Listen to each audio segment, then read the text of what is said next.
Hey guys, welcome back to Mouse Ears and Magical Chats. I'm Mary Beth, and sadly not here with my co-host Jess.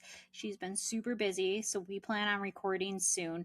But last weekend was the Princess Half Marathon weekend, and I have some thoughts, so I wanted to be able to chat with you guys. We all know that I am a RunDisney girly through and through, so Princess Weekend is one of those top ones. So that weekend I tackled the Moana-themed 10K on Saturday and the Tangled-themed Princess Half Marathon on Sunday, which together they make up the Beauty and the Beast challenge if you sign up for the challenge. So that means 3 medals. You get one for the 10K, you get one for the half marathon, and you get one for the Beauty and the Beast challenge.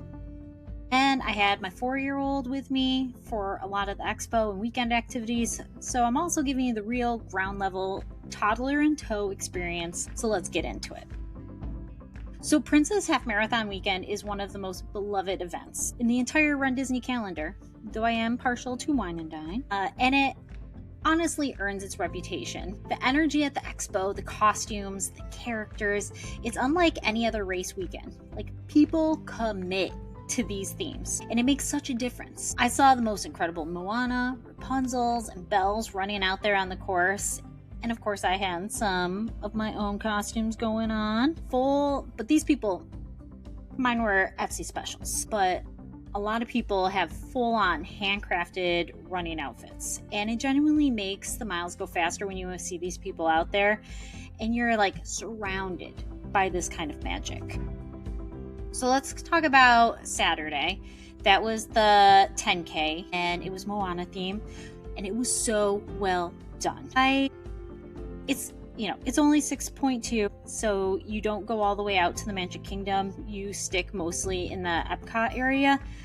But man, I saw some of my favorite characters. I got to take my picture with Merida during that race. And there was, I think it's during the early portions of the race, but you got to go around by connections, and they had these Polynesian guys and gals like beating drums, and one was blowing a conch shell. That was my favorite part. 100% like my favorite part. But overall, like, these themed races completely stand out. They have a layer of community that just isn't anywhere else. Whenever you're around people that are dressed as Te Fiti or Maui or Tamatoa, or for me, I was Hey, it stops feeling like a race and starts feeling like a party. Yes, a sweaty 6.2 mile party, but still a party. So then let's talk about the half marathon. That was Tangled theme, so Rapunzel. Sunday was the big one, 13.1 miles, Tangled themed, and part of the Beauty and the Beast challenge. And for me, it really was a challenge. I had been training, but life, so I would have loved to train more. I felt really good up through mile 11, and then the last 2 were a little harder. But you go through Epcot, and you're just getting close to that finish line, so it doesn't, even though it got harder, it still feels great, right? And you're so close to that medal and that challenge medal, so you're hitting it. And this year I trained and did the Jeff Galloway method. So I did the run walk. Usually I've tried to run all my races. I was like, why not try? Because I love taking pictures. I like seeing all of the people around. So I did that. But overall, great race. And of course, you get to see the castle. This happens around mile 6-ish, I want to say it was. And you run all through the Magic Kingdom. Amazing. Which you don't get that with like Wine and Dine or the Springtime Surprise. So it's great to go all the way out to the Magic Kingdom, but that's really all you get, except for a little bit of Epcot, just because it takes so long to get to Magic Kingdom and back. But the open sections of the course, when we had the full road width, were absolutely glorious. Like, the energy picks up, you can actually find your stride, and you remember why you signed up for this thing. I mentioned Jeff Galloway, so I want to pause here for a moment. That while we were still in the corrals, they paused for him. There was a special message to the runners honoring Jeff Galloway and what he meant to the RunDisney community. If you don't know who he was, he's the man behind the run walk method that so many of us in the RunDisney community use, and he's been a staple of RunDisney. Hearing that tribute during the race, or right before the race started, and surrounded by the thousands of runners who use his method, hearing that tribute during the race, surrounded by thousands of runners who use his method, who maybe started running because of his philosophy, it was genuinely emotional. It felt like the race stopped for just that second to honor someone who helped build all of this. That was a really special touch, and I'm so glad they did it. All right, let's talk about RunDisney, what they absolutely nailed this year. First, the costumes. And I get it, that's not RunDisney, that is us in the community. But man, that community, it just keeps leveling up. The amount of people who went all in on the Moana and Tangled themes made the entire experience so much more immersive and fun. And it's something that only RunDisney really brings. And man, we all showed up for that. A second, the characters on the course were great. There were enough character stops and entertainment moments to keep you motivated through the miles. And when you're hitting mile 9 and you see a character interaction up ahead, it gives you something to run towards, literally. And third, like I just mentioned, that Jeff Galloway tribute, I thought hit the mark. It was perfect. It made me motivated, and it was timely.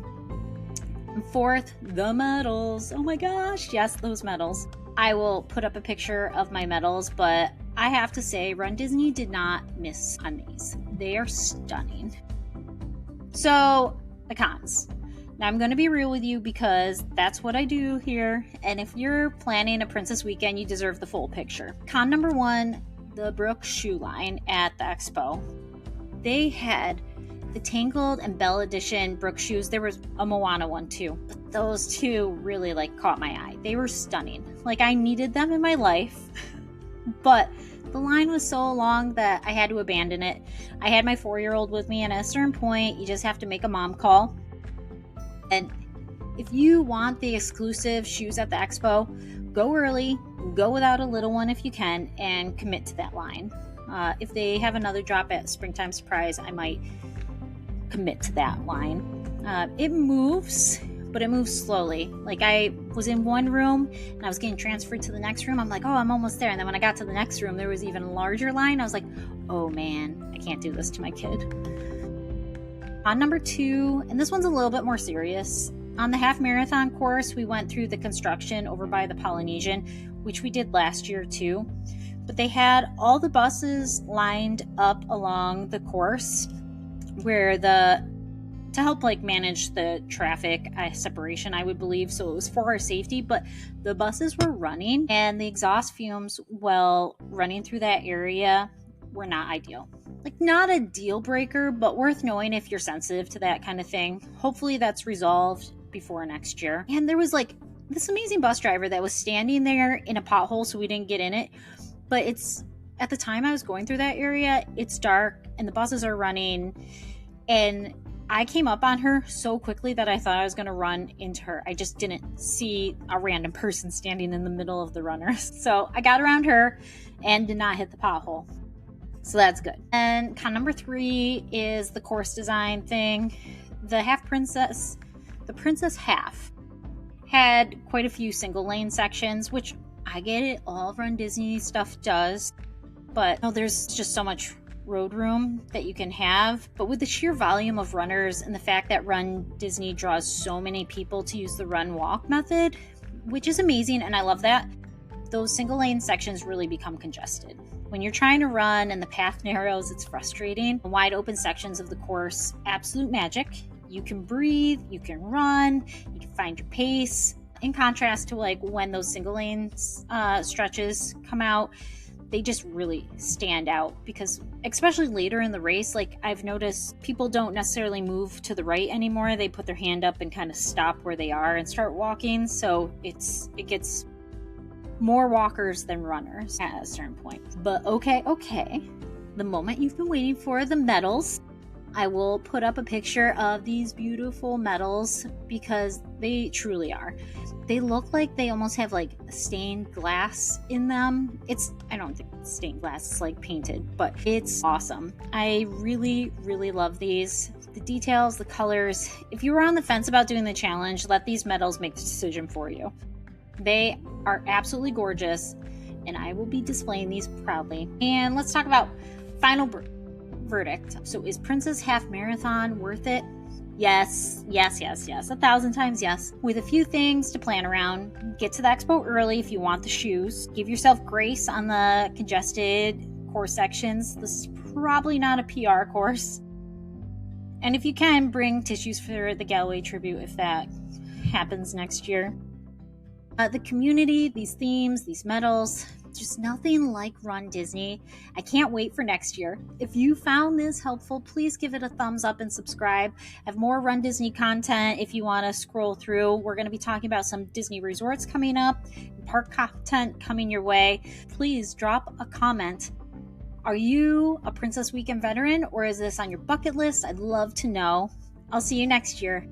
Happy running!